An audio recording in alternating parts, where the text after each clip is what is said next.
Apple thinning is almost always necessary when the desired outcome is good-sized, high-quality fruit. I want to show you some of the best methods to know how much fruit to take off and key things to look out for. So let's get started.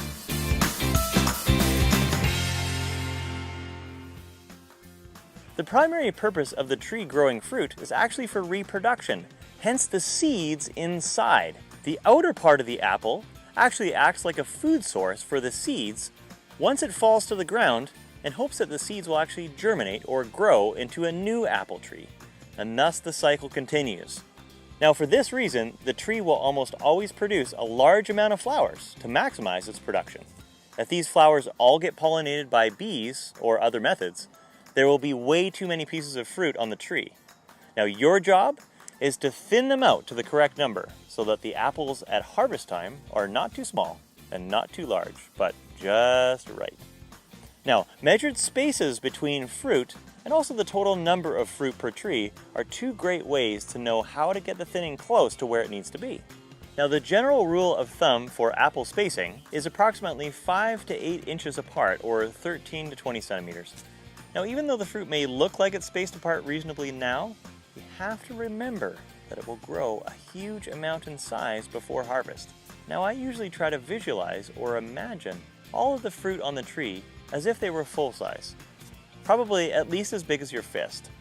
Then you will realize that the apples will need much more space than it appears that they need now. As far as apple counting, often on high density plantings of apples, the grower will know approximately how many apples that he or she can leave on the tree to produce the desired size and crop load. Now on this 2 by 10 foot spacing, which is approximately 60 centimeters by 3 meters and about 12 feet high, I aim for around 80 pieces of fruit on each tree. Now to make it even easier, I often will divide by the number of spaces between the wires. So with 6 spaces and wanting 80 pieces of fruit on the whole tree, I'll need approximately 13 apples per space or segment. There are many other factors that contribute to how many apples you should or should not take off a tree, but hopefully your orchard manager should be able to let you know when to thin more or less off. But here is a quick list of factors. Weak trees need more fruit taken off than strong, healthy ones. Now often, at the tops of trees, the main leader or branch of the tree will not be able to support as many apples as we spoke about earlier.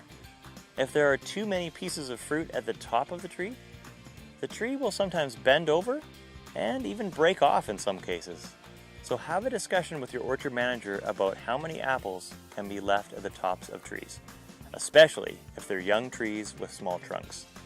Now of course, soil type, rootstock, watering regimes, and many other factors can contribute to size. And you'll gain knowledge of course with experience and also by asking other people. You will almost always be asked to space out the fruit and only leave single pieces of fruit. But in some rare cases, exceptions may be made where the amount of apples that naturally set on the tree is not enough.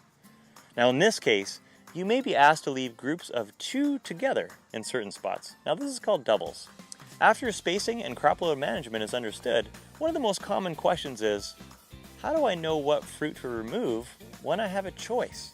If you do have a choice, it is best to remove the fruit that is smaller than the other fruit nearby, and also the fruit that has visible damage.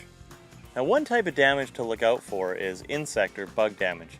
The most common types of insect damage are aphids, campyloma, thrips, and stink bugs. But you don't need to be able to identify each insect. The main thing is to remember that damage on the fruit now almost always shows up at harvest and can often make the fruit unable to sell.